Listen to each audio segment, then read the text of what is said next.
Bonjour à tous, merci d'être présents, être des nôtres en ce début d'après-midi. Je remercie à nouveau Jean-Michel Torres du Hub de Montpellier ainsi que Sébastien qui est en train de manager la technique de ce WebEx pour la réalisation d'une série sur l'informatique quantique. Donc, une première session a eu lieu le mois dernier, un replay a été mis à disposition.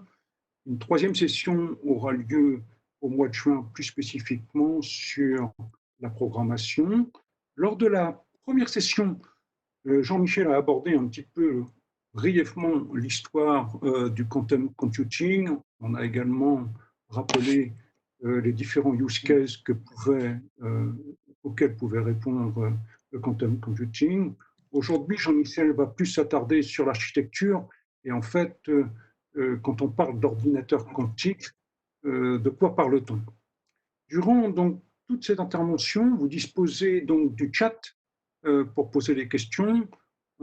Ces questions seront relayées au fil de l'eau auprès de Jean-Michel, donc n'hésitez pas à intervenir. Et puis Sébastien donc finalisera le record de cette session qui sera mise à disposition sur la chaîne YouTube IBM Cloud Meetup. Vous aurez une petite notification pour ceux qui se sont inscrits sur les différentes communautés de Paris et en région. Voilà. Jean-Michel, je te laisse démarrer. Je vous souhaite à tous une très bonne session. Ok, merci Philippe, merci Sébastien pour le support. Bon, la conférence est bien aujourd'hui, hein, j'avais un petit bug sur ma page d'accueil, donc bienvenue à tout le monde. Je vais démarrer, effectivement, je me permets d'insister. Si vous avez des questions, n'hésitez pas, posez-les. Je pense que à la première session, je suis peut-être parti un peu tout seul sur certaines notions, peut-être aller vite. Moi, le but là, c'est d'essayer de vous faire comprendre le plus simple, enfin, en imaginant que vous n'avez pas de connaissance préalable du sujet, donc assez simplement et sans pour autant trop prendre de raccourcis qui seraient trop faux. Voilà, donc c'est un peu difficile. Donc, comme l'a dit Philippe, la dernière fois j'ai campé le décor, vous pouvez le voir, beaucoup de généralités, c'était peut-être un peu touffu. Cette fois, on va regarder comment ça marche et on va aller voir des machines. Moi, j'aime bien faire des démonstrations. Alors, c'est sûr que le contexte à distance, bon ben, on s'y adapte. C'est beaucoup moins agréable que d'être dans une salle avec vous, mais encore une fois, n'hésitez pas si vous avez des questions. À ce propos, je vais en fait commencer par revenir sur un point pour la dernière fois. Alors pour ceux qui l'ont déjà vu et compris, je m'en excuse, mais j'ai eu des questions après et aussi n'hésitez pas, mon adresse mail figure, n'hésitez pas à me contacter si vous avez des questions particulières. En tout état de cause, j'ai eu une paire de personnes qui m'ont contacté en me disant j'ai pas très bien compris cette histoire de volume quantique. Alors, je vais le réexpliquer. Et là aussi, si ça passe toujours pas, dites-moi, n'hésitez pas à poser des questions. Donc, le volume quantique, c'est quelque chose qui a été mis au point ou qui a été proposé il y a 18 mois maintenant par IBM, mais ça a été proposé de manière ouverte et pour que l'ensemble des constructeurs puissent s'aligner sur cette notion. On l'a aussi proposé, on est allé jusqu'à le proposer à la Commission européenne de normalisation euh, pour démarrer une réflexion sur qu'est-ce que c'est que la performance d'un ordinateur quantique. Avant ça, l'idée était beaucoup à coup d'annonce que les constructeurs disaient, moi j'ai une machine avec 16 qubits, moi j'ai une machine avec 20 qubits, moi j'ai une machine avec 30 qubits, 50, 72, 1000, et donc je vais définir pour ceux qui ont pas été la dernière fois, je vais définir qu'est-ce que c'est qu'un qubit. C'est un quantum bit, et on y reviendra. Mais si vous voulez, c'est l'entité de base d'un ordinateur.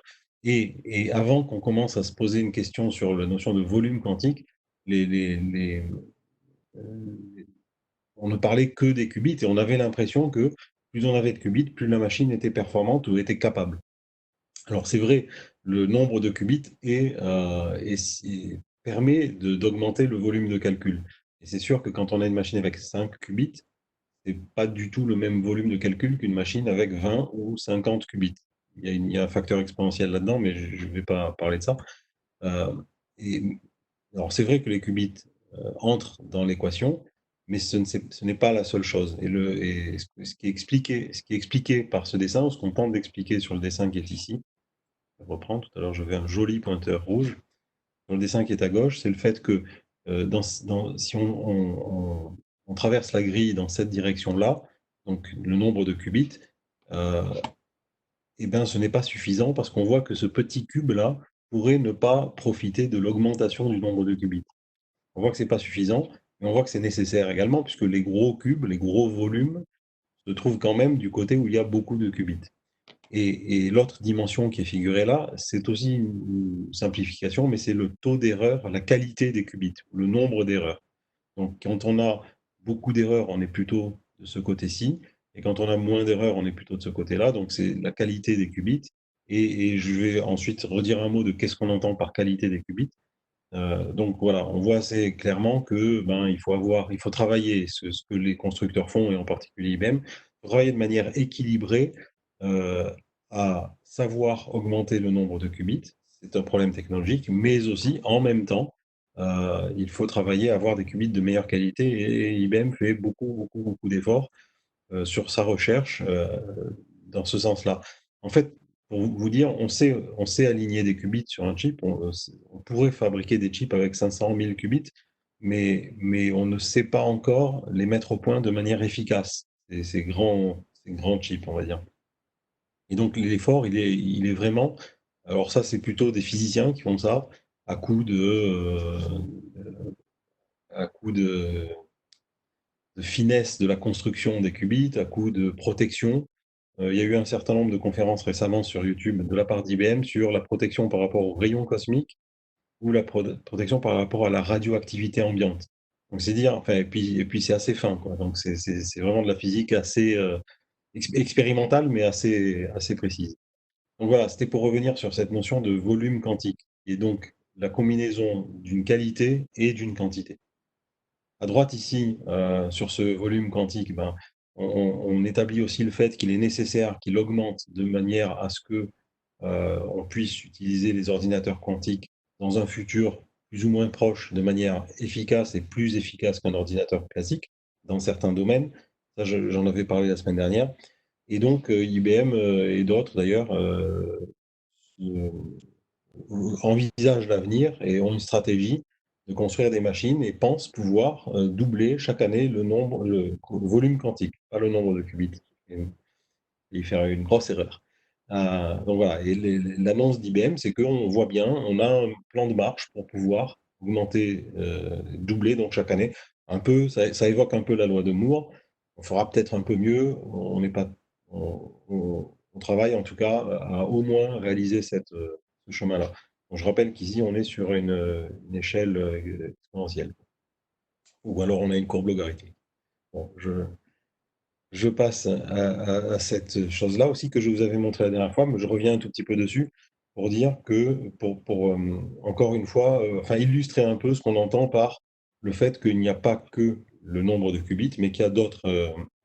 Le nombre de qubits, c'est un des éléments, il est ici, mais qu'il y a d'autres paramètres qui entrent en jeu pour dire qu'est-ce que c'est que la performance d'un ordinateur au sens de cette mesure qu'on appelle quantum volume. Donc j'en avais parlé également, la topologie d'une machine. Quelle est la topologie, quelles sont les liaisons idéales ou optimales, pardon, entre les différents qubits, qui sont les éléments d'information. Quelle est la topologie idéale? Est-ce que c'est un maillage très fort? Par exemple, on aurait pu avoir un maillage, un plateau d'échecs, quoi. Toutes les cases sont maillées à toutes les autres. C'est pas le cas ici. Parce que ben, ça correspond là aussi à des recherches, à la fois un peu théoriques et appliquées, qui nous permettent de, pour l'instant, aujourd'hui, on en est arrivé à ce genre de topologie. On voit qu'il y a un certain nombre d'autres facteurs, comme par exemple les erreurs spectatrices. Alors les erreurs spectatrices, je vais prendre que cet exemple-là, c'est le fait que si je veux, par exemple ici, euh, manipuler l'état du qubit 2, qui se trouve ici, je vais envoyer une micro-onde sur ce qubit pour manipuler l'état, changer l'état, et il se peut que les spectateurs, à savoir le qubit 1 ici à gauche et le qubit 3 à droite, soient perturbés par cette impulsion de micro-ondes et voient leur état changer. Et alors, on travaille à ce que ce ne soit pas le cas, mais c'est ce qu'on appelle l'erreur spectatrice. Il y a un certain taux d'erreur de ce style. Alors, sur la roue, vous voyez qu'il y a d'autres styles d'erreur. Voilà. Voilà. Donc, j'espère que ça a permis à ceux, enfin, comme j'avais peut-être été un peu rapidement sur cette notion-là, j'avais eu des questions. Donc, j'espère que ça permet d'éclairer un peu le sujet. Et là aussi, s'il y a des questions, n'hésitez pas.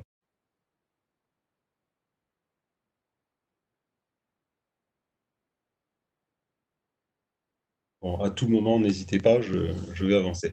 Alors, ce que je voulais creuser un petit peu aujourd'hui, c'est maintenant ce que je veux amener aujourd'hui, c'est de vous montrer des ordinateurs quantiques.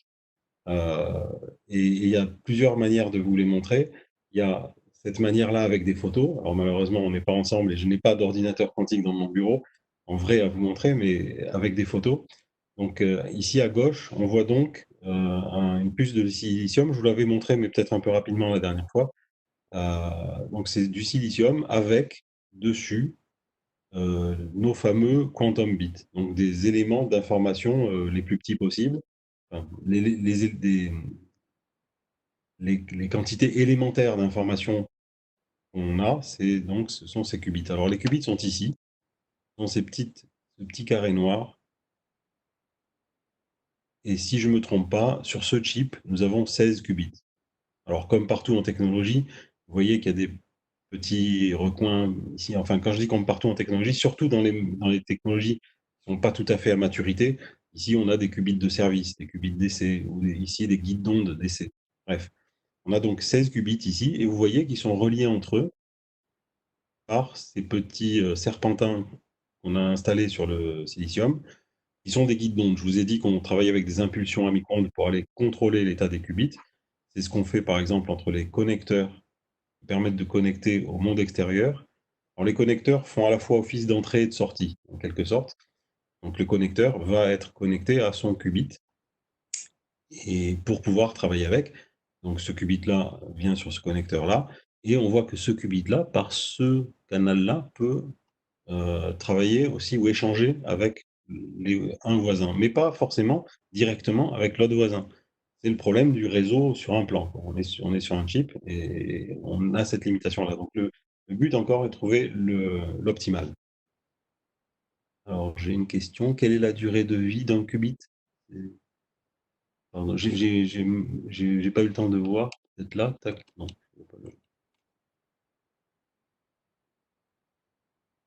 Alors, la durée de vie, je suis désolé, j'ai pas vu complètement la question. J'ai vu une question passer sur la durée de vie. Alors, la durée de vie, c'est une très bonne question. Ça peut s'appeler dans ce monde-là le temps de cohérence.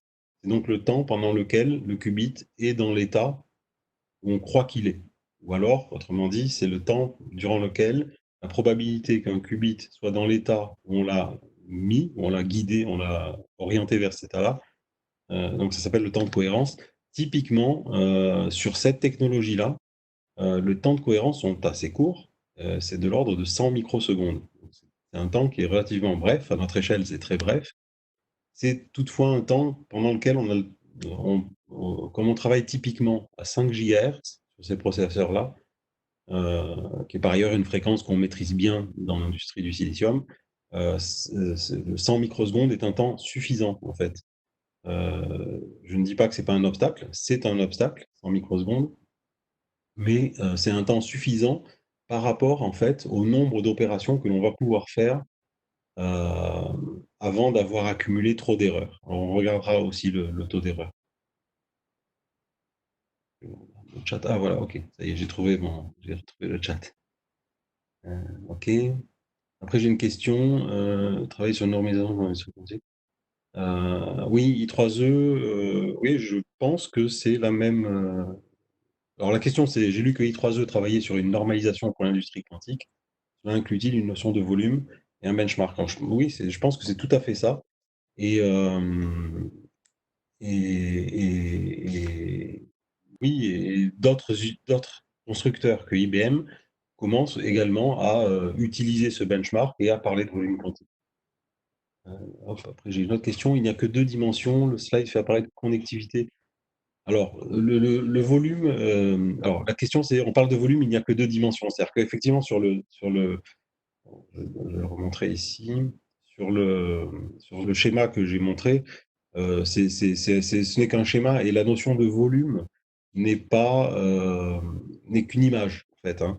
Donc on va représenter un cube là. Alors lui, il a 3 dimensions, mais en fait, c'est juste une image, quoi. C'est pour rendre la compréhension assez simple, je dirais, d'une notion qui n'est pas forcément.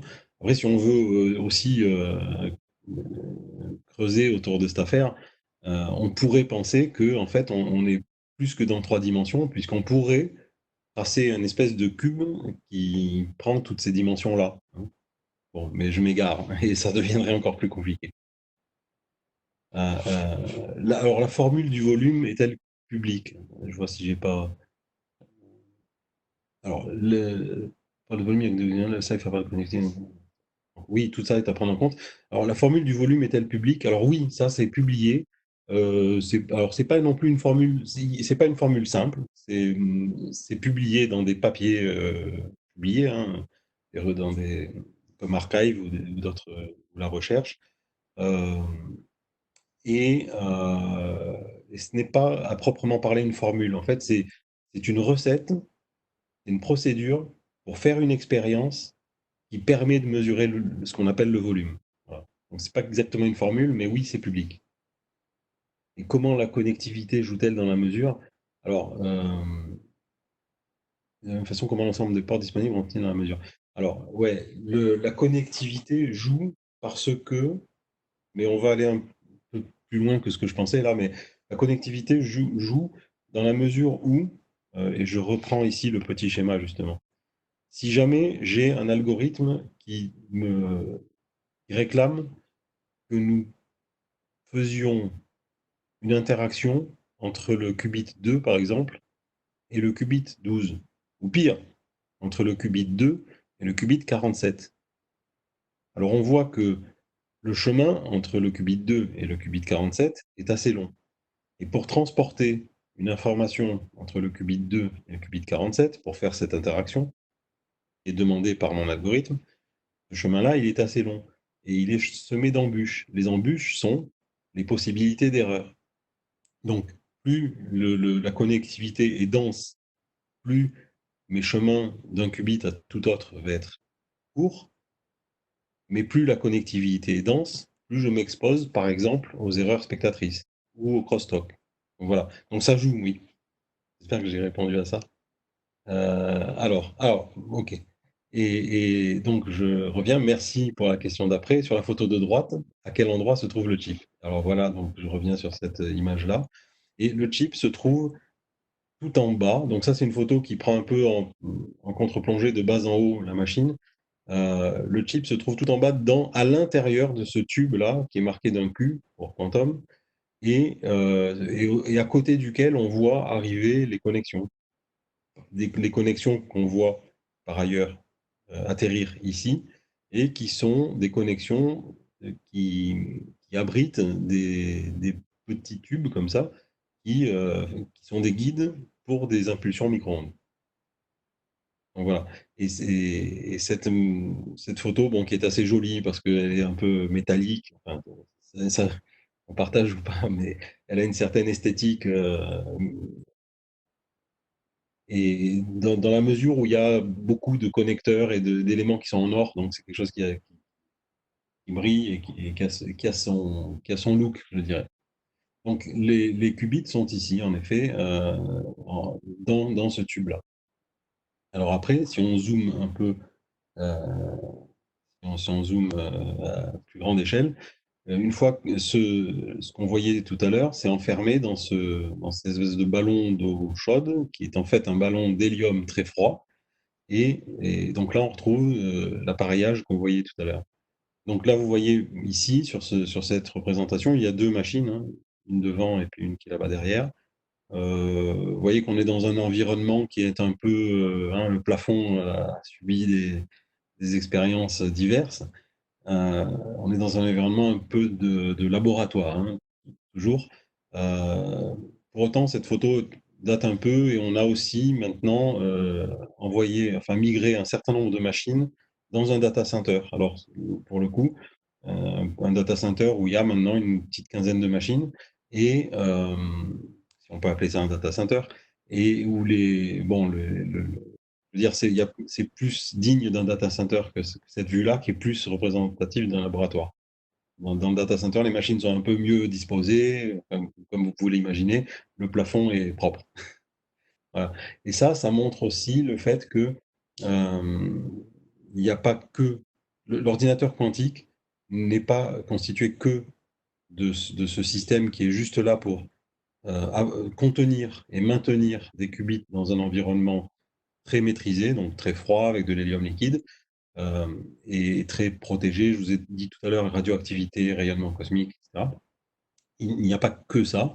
Il y a, pour faire fonctionner un ordinateur quantique, aussi un certain nombre d'appareils électroniques en amont et puis en aval. On va le revoir d'une manière schématique, comme on souhaitait parler d'architecture. Data center, consommation électrique. Ah, alors, bonne question, excellente question. Je n'avais pas prévu d'en parler, mais c'est un très bon point. Alors, il y a beaucoup de manières de répondre à ça. Du point de vue fondamental, l'ordinateur quantique a un avantage fabuleux. C'est que il, euh, il, il vit dans un monde où tous les calculs sont réversibles. Et du point de vue fondamental, ça veut dire qu'il n'y a pas de limite à la taille du calcul par rapport au problème de l'énergie. Pour ceux qui sont un peu habitués à ça ou ont quelques notions de physique fondamentale et de thermodynamique, en tout cas dans le domaine de la théorie de l'information, quand on fait un calcul non réversible, c'est-à-dire à chaque fois qu'on efface une information, on modifie l'entropie du système et arrive, c'est très petit, hein, c'est des extrêmement petites quantités, mais,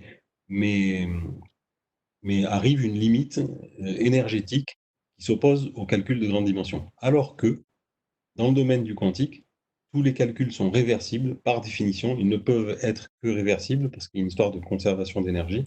Et donc, on n'a pas de limite énergétique. Alors, ça, c'était une manière de répondre.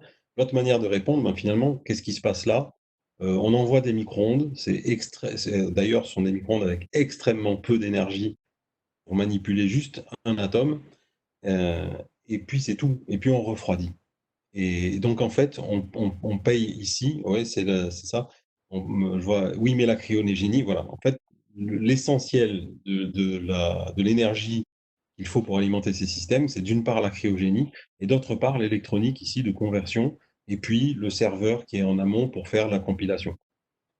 Alors, après, j'avais la taille du chip avec 16 qubits. Alors, c'est quelques millimètres. On le verra sur la photo d'après. On est sur du silicium et que l'on est 5, 16, vous avez vu tout à l'heure sur la photo, il restait de la place. Je vous ai montré le quartier du bas, là.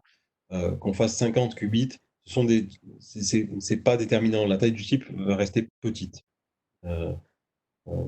Et alors, par contre, l'intérêt de l'affaire, là, alors pour vous répondre, hein, on est autour de 30 kilowatts. Donc 30 kilowatts, si vous avez l'habitude de réfléchir en termes de data center, c'est pas rien, mais c'est vraiment petit, quoi. Nous avons enfin des calculateurs du style Power ou Intel sur un châssis dépassent, c'est à peu près de l'ordre d'un châssis dans un data center. Et la beauté de l'affaire, c'est que sur un chip, si j'ajoute quelques qubits et que j'ajoute de la qualité, je vais beaucoup augmenter ma performance. Mais je n'ai pas augmenté ça sera toujours de l'ordre de 30 kilowatts de consommation. Alors, on voit deux boutons poussoirs ici. Non, non, non. Je pense que les risques sont tout à fait traditionnels. On a des risques électriques parce qu'il y a beaucoup d'électronique.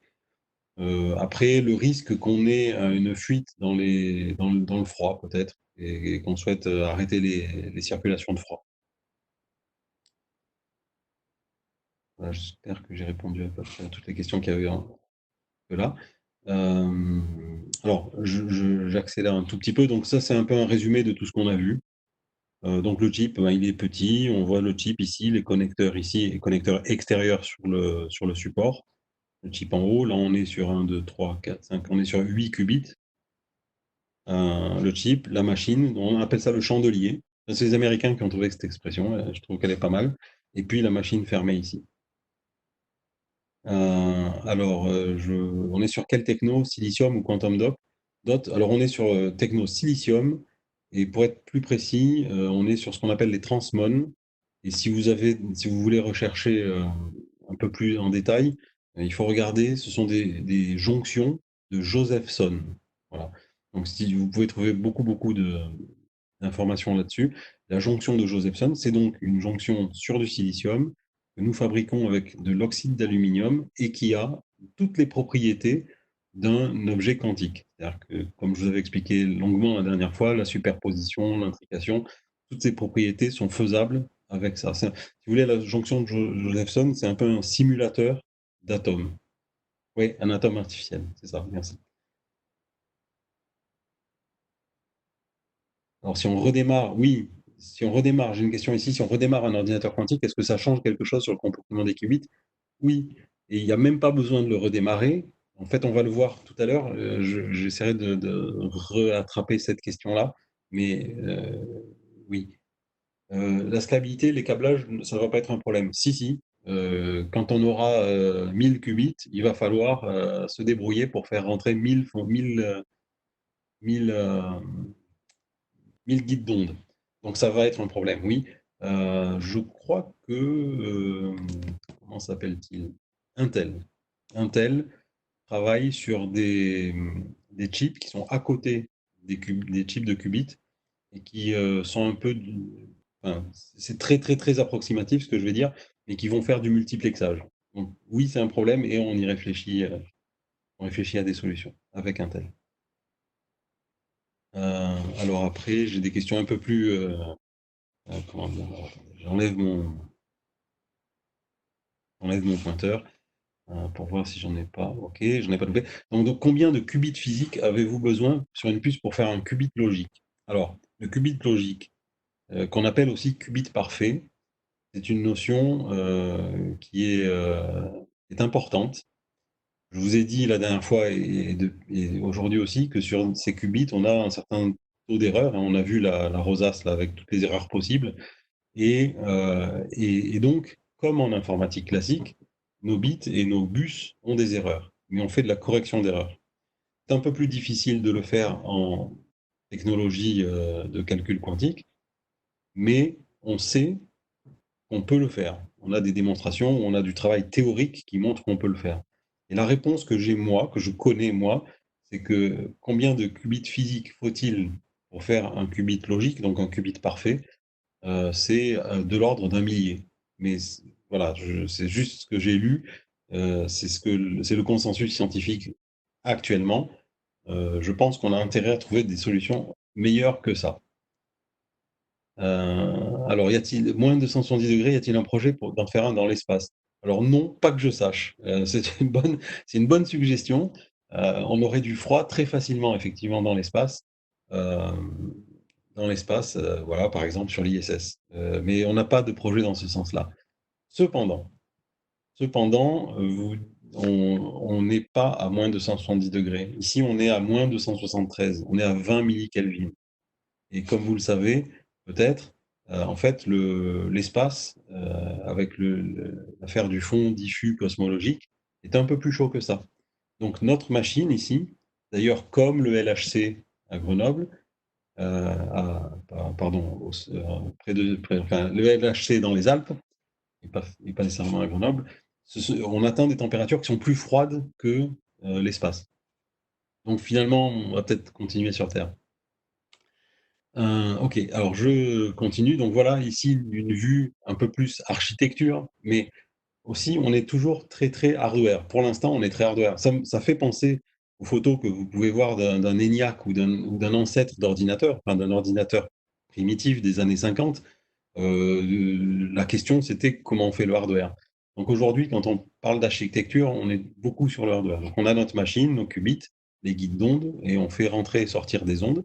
Ensuite, on a ici des appareils électroniques qui transforment des données en ondes, puis un serveur qui, lui, va faire de l'ordonnancement, de la compilation, pour envoyer les informations qu'on veut dans l'ordinateur quantique. Et puis ici, on a une infrastructure cloud très classique, à laquelle on est habitué, qui permet tout un chacun d'accéder à cette machine. C'est ce qu'on va voir très rapidement. Y a-t-il d'autres questions? Non. Alors, je vais revenir aussi sur quelque chose qui a un tout petit peu posé problème. J'ai eu des questions, je suis allé un peu vite sur la notion de mesure. Alors, je vais pas passer beaucoup de temps sur ce dessin-là, juste pour rappeler que, mais je vous l'ai déjà dit aujourd'hui, un quantum bit, c'est l'élément d'information d'un ordinateur quantique.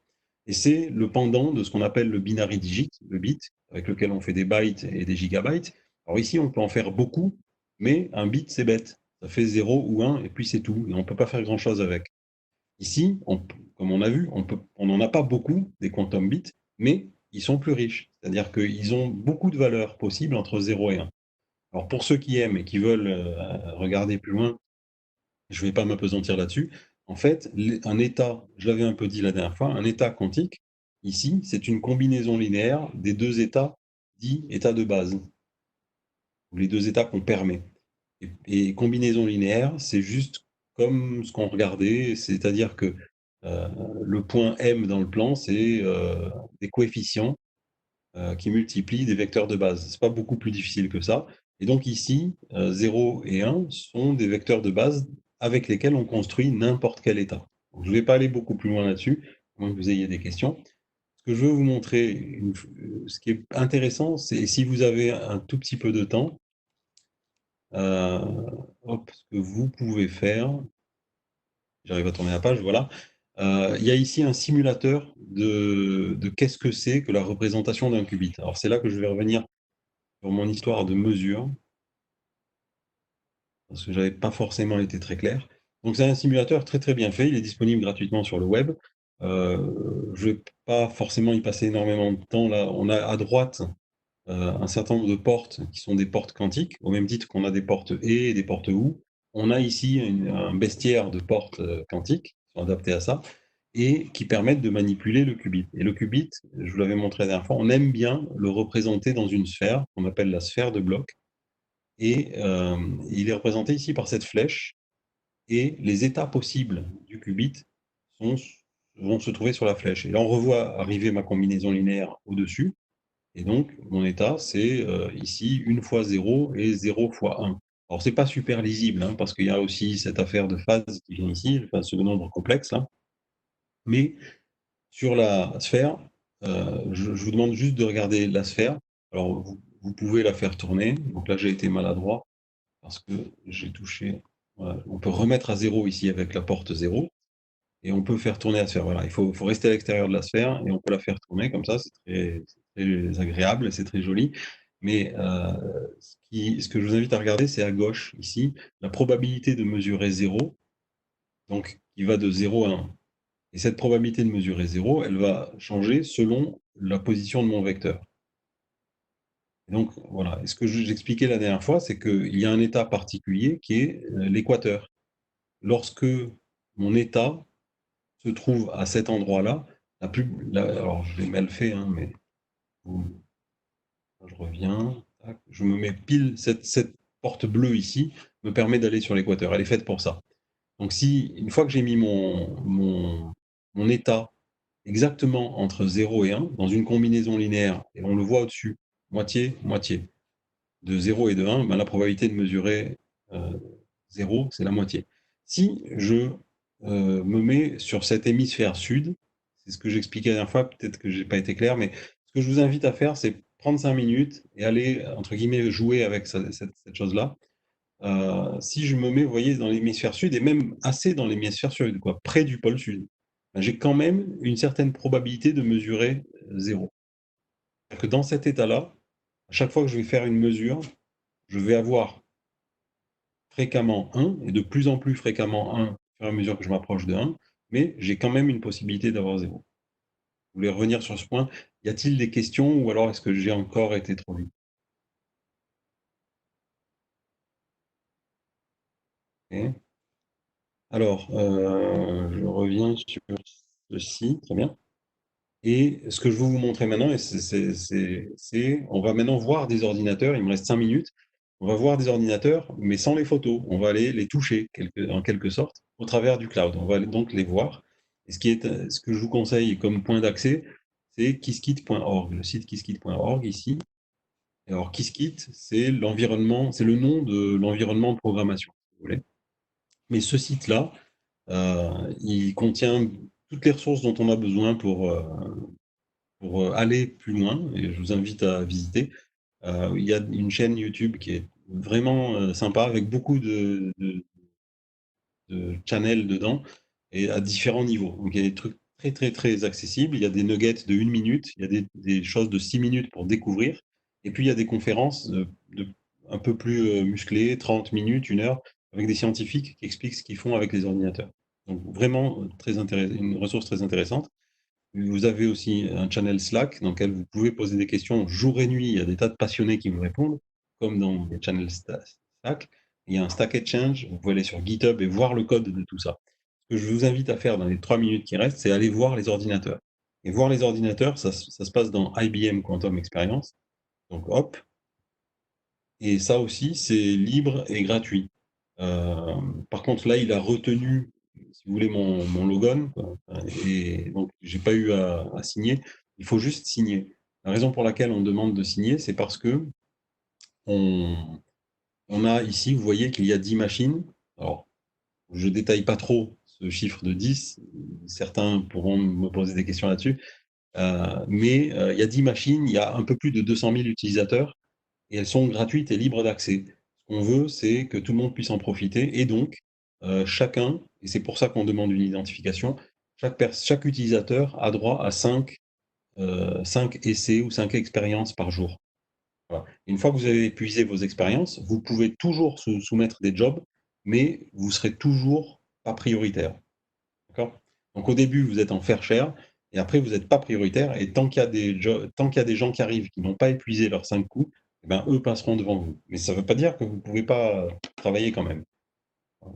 Après, bien entendu, il y a une offre, je vous en avais parlé, une offre industrielle, une offre commerciale, où on a d'autres machines, avec une meilleure qualité de qubits, et éventuellement plus de qubits, avec une performance bien meilleure que ce qui est disponible gratuitement. Ça, c'est plutôt pour une première approche, pour des enseignements, pour démarrer, comprendre. Et ensuite, l'offre commerciale, elle, vous apporte un volume faut pas utiliser le terme volume dans 2 notions différentes, mais vous apporte une possibilité de faire du travail et de tourner des algorithmes bien supérieurs, évidemment, à l'offre gratuite.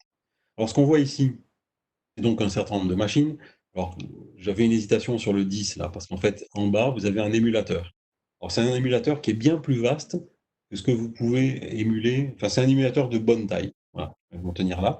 Ici, vous avez une machine à un seul qubit. Alors, une machine à un seul qubit, pourquoi donc une machine à un seul qubit? Qu'est-ce qu'on peut faire avec ça? Eh bien, on peut faire en fait des expériences de physique. Donc ça, c'est pour ceux qui veulent affiner leur compréhension et leur connaissance de comment ça se passe au niveau d'un qubit. C'est un peu ce que je viens de vous montrer dans l'animation autour de la sphère de blocs, mais en réalité. Voilà. Et puis après, vous avez des machines tout à fait classiques, et on vous indique leur état et puis l'état de la file d'attente.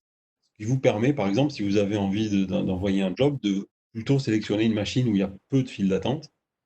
Et puis lorsque vous cliquez sur une de ces machines, donc on est réellement en train de voir une machine en live. Lorsque vous cliquez sur une de ces machines, vous avez accès à ces données-là, mais aussi à la topologie. Donc ici, c'est une machine à 5 qubits. Les 5 qubits sont connectés de cette manière-là. Bon.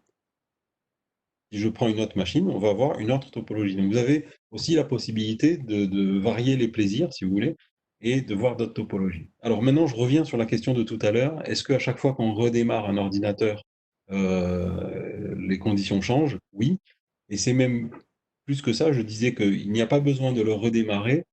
Les conditions changent en fait en permanence. On est sur quelque chose qui est très ténu, très subtil, très petit, et sensible à des petites variations de conditions. La température, j'ai dit qu'elle était maîtrisée, enfin stabilisée à 20 millikelvin. Pour autant, il y a des petites variations, et à ce niveau-là, 1 millikelvin compte, et pourtant c'est pas grand-chose. Et donc, chaque matin, ici. Alors, là, on me dément un petit peu, mais normalement, c'est chaque matin.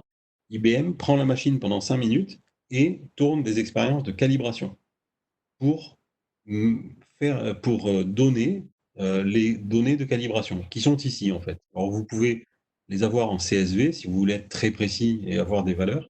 Sinon, elles sont un peu figurées ici. Et on voit qu'on a deux types deux grandes familles de types d'erreurs et qui se situent sur cette machine-là, aujourd'hui, enfin hier, entre 3 dix millièmes et 5 millièmes. Donc à chaque fois qu'on va vouloir manipuler le qubit pour faire un calcul, on va avoir 3 dix millièmes de chance d'avoir quelque chose qui n'est pas fidèle ou qui est peut-être une erreur. Et ici, on a sur ce deuxième famille d'erreurs, on a des valeurs qui sont un peu plus grandes. Et ce qu'on voit aussi, c'est qu'il y a une sorte d'échelle de couleurs là. Encore une fois, dans le CSV, on voit plus précisément, hein, mais là, on a une échelle de couleurs. Et moi, là, si j'avais envie de faire travailler 2 qubits, je prendrais plutôt 3 et 4. Parce qu'on voit que 1 est pas tellement, a une calibration qui est pas favorable aujourd'hui. Voilà. Mais demain, c'est un autre jour et demain, peut-être que les conditions locales feront que 1 est favorable. Donc voilà, c'est à peu près ce que je voulais vous montrer aujourd'hui. Ça reste très mystérieux et très abstrait parce que je vous ai parlé de qubits et de la manière dont on les manipule et je vous dis qu'on fait des algorithmes avec ça. Je suis encore à des années-lumière d'avoir fait le moindre calcul. Et donc, si vous avez la possibilité de venir au troisième épisode, on essaiera de faire ce que j'appelle le Hello World, donc de regarder qu'est-ce que c'est qu'un calcul, et pourtant, ce sera encore tout petit euh, sur un ordinateur. Parce que là, pour l'instant, on a plutôt regardé qu'est-ce que c'est, plutôt que comment ça marche vraiment, quoi.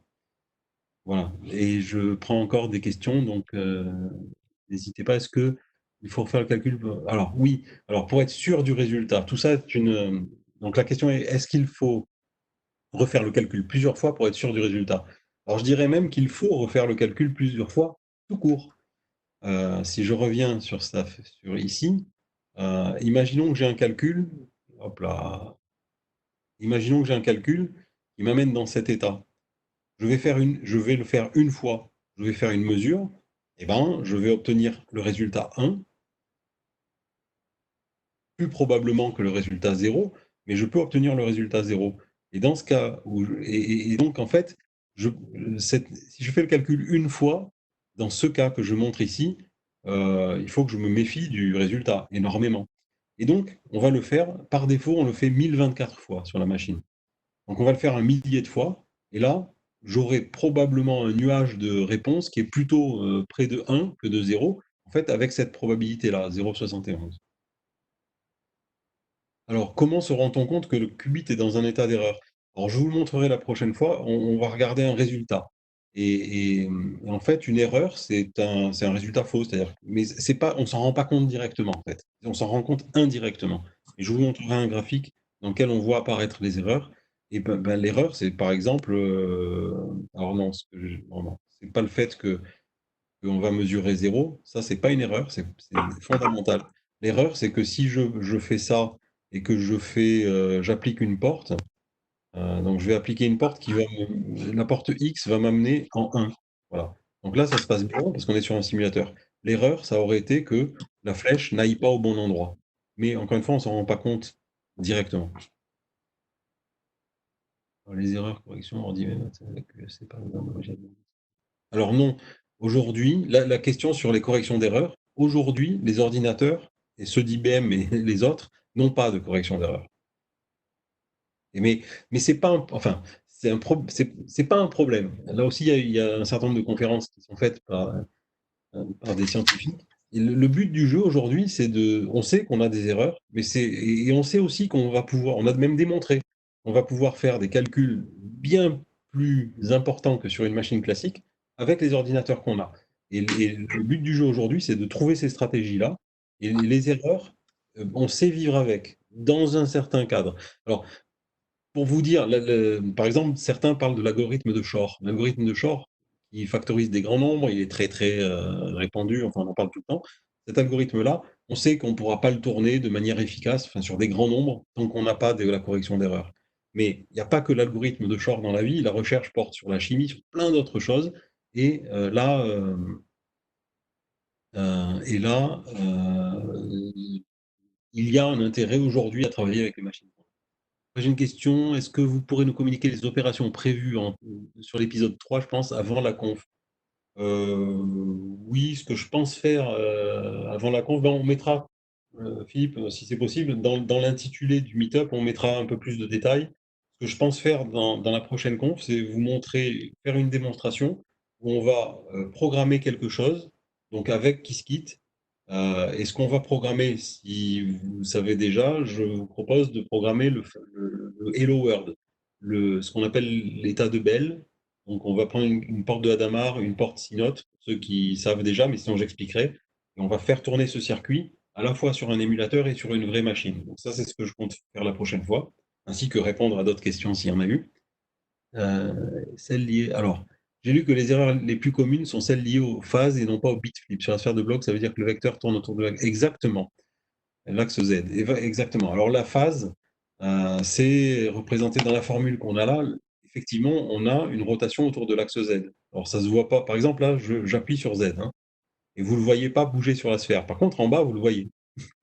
En dessous, il y a une espèce d'ombre, une projection de la phase qui tourne. Et oui, c'est ça. Alors, en fait, si vous regardez les données détaillées que je vous ai montrées tout à l'heure, là où il y avait les couleurs, si vous ouvrez le CSV, et vous aurez en fait un temps de cohérence et un temps de phase.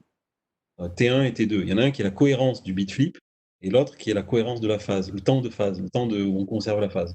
Les deux sont aussi importants l'une que l'autre. Et voilà.